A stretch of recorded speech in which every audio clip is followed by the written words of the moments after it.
Vamos lá? Nesse último tópico, a gente vai trabalhar velocidade instantânea. Mais do que calcular essa velocidade a nível de ensino médio, é mais interessante a gente identificar qual ponto daquela variação toda, naquele ponto que eu vou ter uma maior velocidade instantânea. Porque como o próprio nome está me dizendo, se a velocidade é instantânea, em um ponto, ou seja, a variação de tempo terá que tender a zero. Então, esse cálculo ele foge um pouquinho a nível de ensino médio. Por quê? Porque para a gente calcular essa velocidade aqui, eu teria que dar o limite de um determinado intervalo de tempo tendendo a zero da variação da concentração da quantidade de matéria em função do tempo. E a gente sabe que nós não estudamos limites e derivadas, ao menos numa grande parte dos cursos de nível de ensino médio. Mas grande parte dos vestibulares também não cai a parte de limite e derivada. A gente sabe muito bem que tem um ou dois vestibulares, seria o ITA e o IME, que ainda cobra a parte de limite e um pouco de derivadas. Então, de um modo geral, essas questões elas não vão vir associadas a cálculo, ao menos desse jeito. Vamos ver uma maneira mais simples de como calcular essa velocidade. Então, para a galera que tem um pouquinho mais de noção de matemática, essa velocidade, o limite tendendo a zero da variação de mols em variação de tempo, seria a mesma coisa do cálculo da derivada do número de mols em função da derivada do tempo. Só que, de novo, não é objeto de estudo da gente, cálculo de limites e derivadas. Então, como calcular essa derivada da concentração em função do tempo? E antes disso, como a gente pode definir qual é a velocidade instantânea maior? Então, vamos para aqui para um gráfico, que fica mais fácil de vocês visualizarem. Então, olhando o gráfico, eu estou vendo aqui uma variação de uma concentração de uma substância no reagente. Isso é importante. Por que reagente, pessoal? Porque a concentração está diminuindo com o passar do tempo. E eu vou calcular a velocidade dessa substância, né? E aí, a partir da substância, a gente acabou de ver, eu posso calcular a velocidade da reação. Então, a velocidade instantânea pode ser calculada de uma substância ou da própria reação. Lembrando que da reação vai ser proporcional a um mol. Então, eu vou colocar dois pontos bem distintos para que a gente possa entender e visualizar. Então, eu vou primeiro calcular a velocidade instantânea neste ponto aqui, que eu vou chamar de ponto A. E depois, a gente vê como calcular a velocidade instantânea nesse ponto B. Certo? Então, uma maneira bem fácil de você calcular a derivada, né, de uma maneira mais tranquila, ou seja, você calcular a velocidade instantânea nesse ponto, ou seja, você tem que calcular a velocidade num intervalo de tempo aqui praticamente nulo, num instante qualquer, é você traçar uma reta tangencial a esse ponto. Então, quando a gente for traçar aqui uma retinha tangente, né, a esse ponto, vamos tentar aqui, ó, o máximo possível, só para uma visualização. Então, ó, vou traçar uma tangente aqui e depois a gente vamos traçar logo, para não ficar com tanta coisa, um aspecto. E vamos tentar traçar aqui uma tangente a esse ponto. Bom, que é a primeira coisa que eu percebo? Que quando eu comecei a traçar essa tangente, eu já percebo que esse coeficiente angular, e é justamente por aí que você vai visualizar, se for perguntar simples, dos dois pontos, quem tem maior velocidade instantânea? De cara é A. Por quê? Porque a gente pode dizer que a velocidade instantânea em determinado ponto, vamos chamar aqui de um ponto X qualquer, de substância X, vai ser justamente dado pela tangente desse ponto. E a tangente vai ser calculada justamente pelo cateto oposto, que é a variação da concentração, pelo meu intervalo de tempo. Então, eu posso calcular, né, pelo cateto oposto em função do meu cateto adjacente.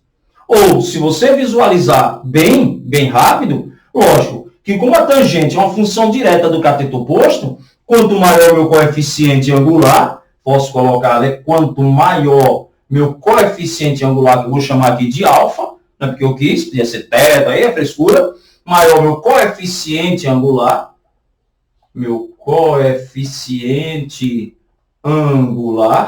com certeza maior será a minha tangente de x, portanto, maior será minha velocidade instantânea.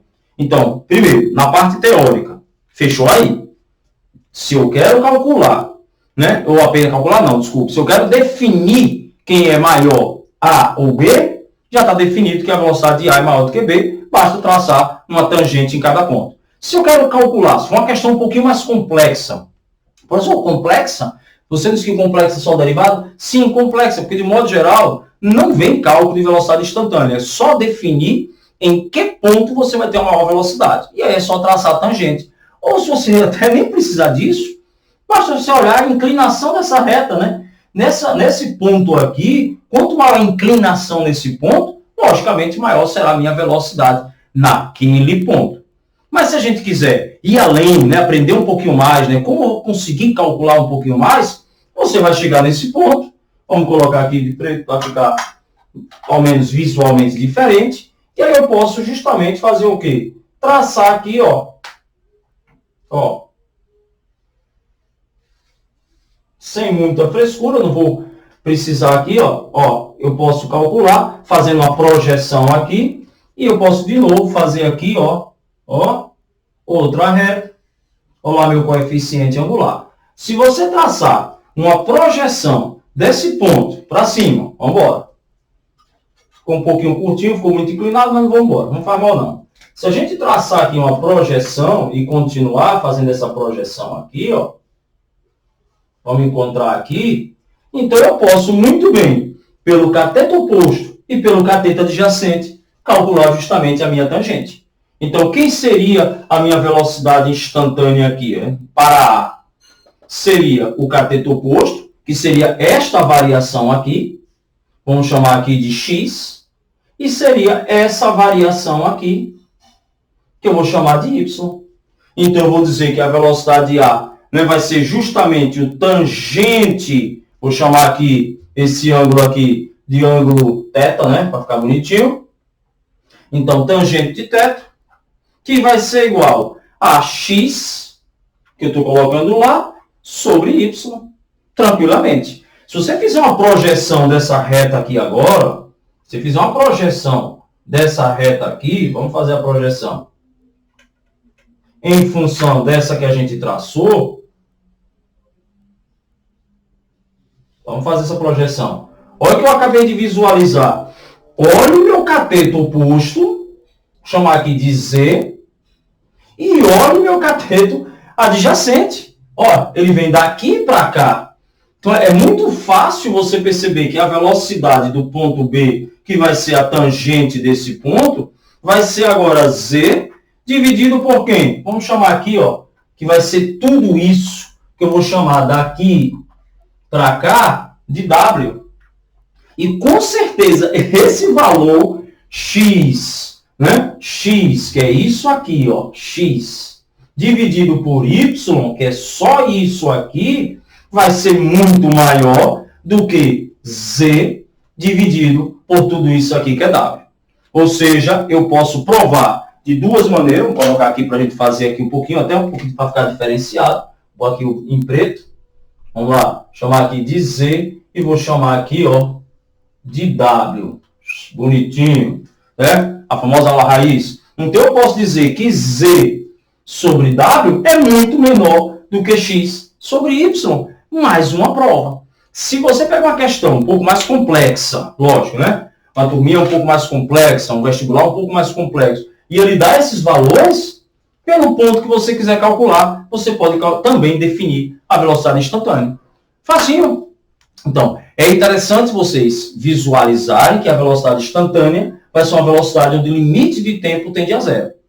E para isso você calcular, você precisaria de limite derivado. Como no ensino médio a gente não usa limites derivados, uma outra maneira é calcular a tangente desse ângulo, que é justamente a derivada dessa quantidade de matéria, que vai ser a quantidade de x que está variando, que seria aqui meu cateto oposto, sobre meu cateto adjacente. Ou, na parte teórica, quanto maior o ângulo, meu coeficiente angular, maior será a minha velocidade instantânea.